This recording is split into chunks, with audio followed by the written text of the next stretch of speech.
Productiva de Clínica Monte Blanco. ¿Cómo te va, Ricardo? Muy Hola, buenas tardes. Muchas gracias por la invitación. Encantado.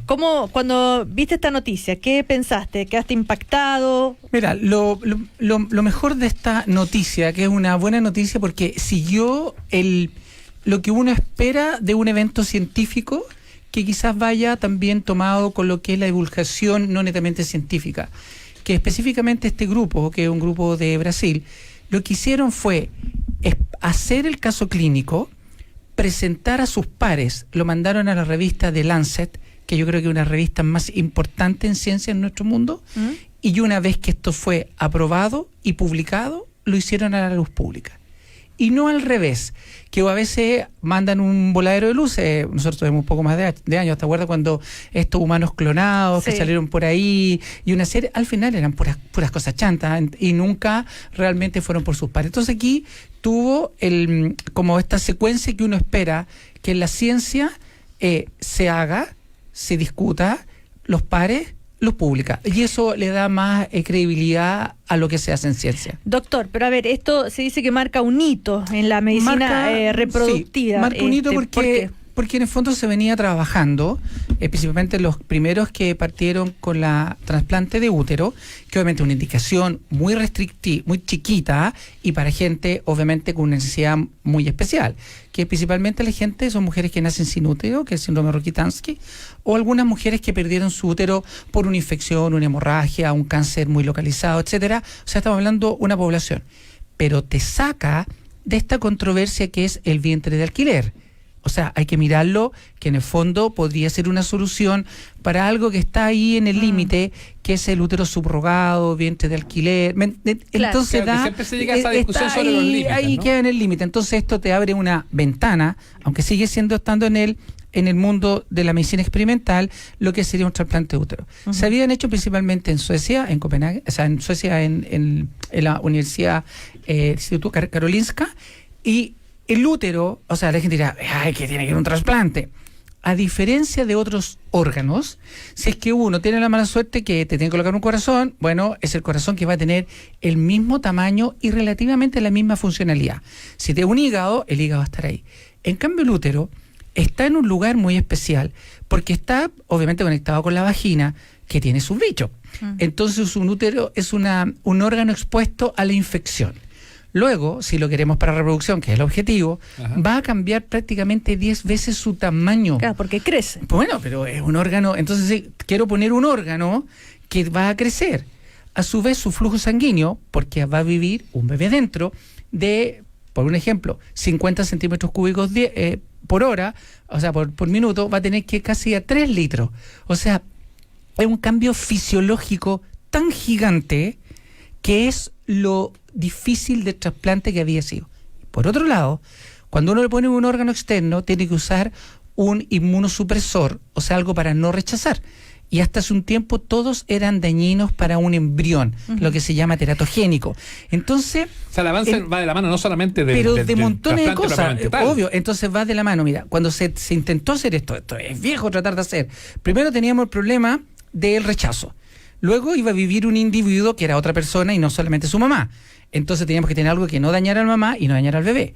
Luego, que era lo más importante, que este órgano que va a crecer no va a tener la competencia de poder cambiar y por lo tanto el bebé no iba a poder crecer. Claro. Entonces, y a su vez el ponerlo no es fácil, porque el espacio es re chiquito. Entonces, en el fondo es un requiem a lo que es la multidisciplinaridad, o sea, la persona que lo necesita, la psicóloga que te va a ayudar, los doctores que van a sacar este órgano, y aquí vienen, hasta el momento se había hecho siempre por donación de la abuela, o sea, la mamá, la hermana, una conocida. ¿Y cuál es la diferencia? Que este era un cadáver, este era cadavérico. Claro, pero un trasplante igual es lo mismo, las mismas sí, claro, pero casi siempre el que donaba el útero era un familiar. Claro, en cambio aquí es una donante, y lo que pasa es que se pone mucho antes. El útero, en este caso en particular, era como estar en la lista de espera en espera de un riñón. Sí.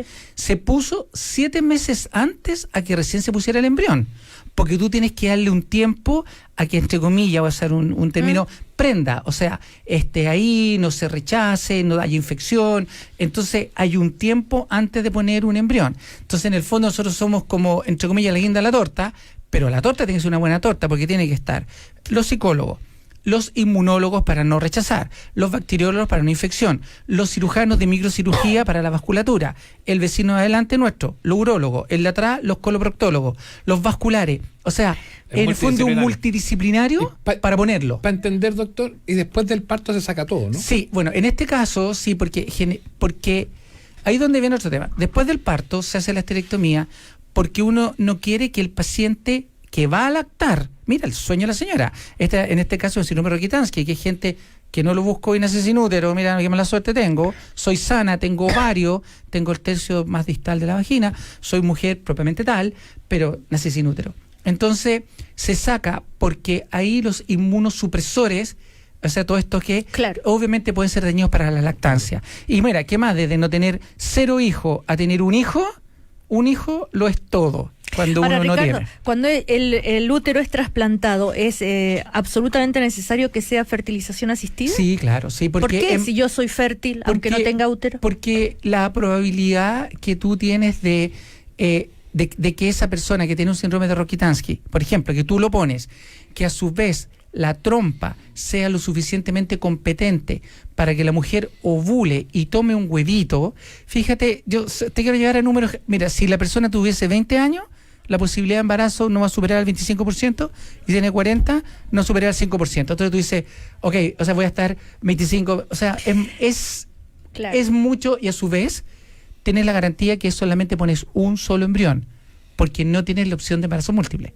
que es lo que uno también quiere en el útero que esté trasplantado. Ricardo, tú como especialista justamente en reproducción asistida y todo lo demás, ¿te imaginas, sueñas con que esto pueda ser no solamente un hallazgo, un experimento, una excepción? Yo creo que va a pasar lo mismo que lo que pasó alguna vez.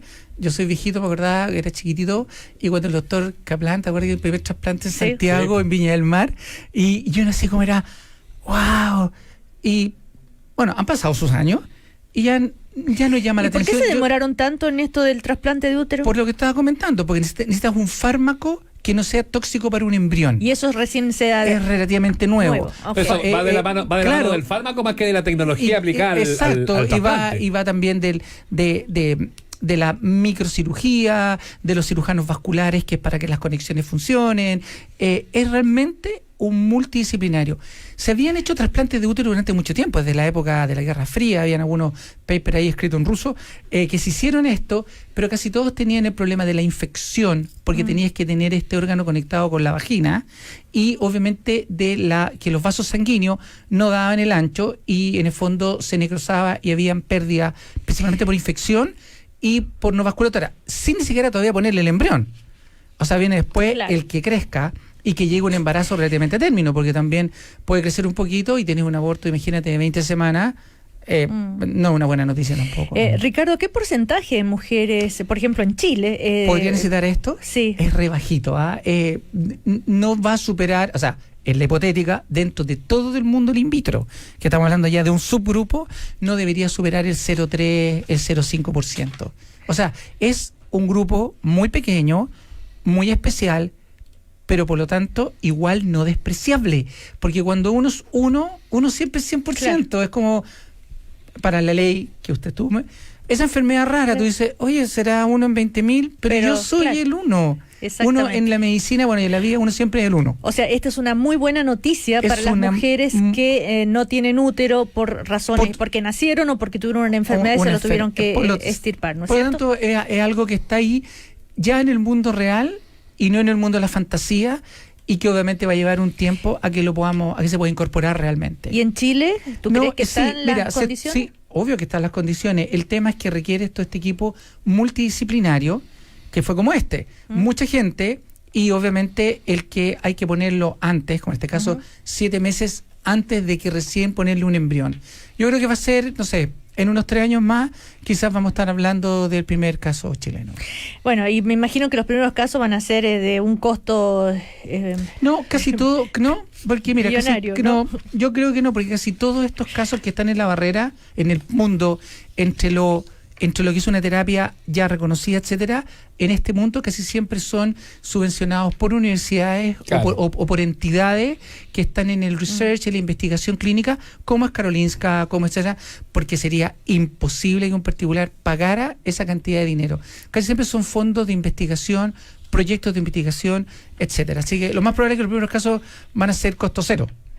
Antes de terminar, nos queda un minuto. Quería saber tu opinión sobre esta otra noticia también que impactó estas guaguitas que nacieron modificadas genéticamente, resistentes al VIH.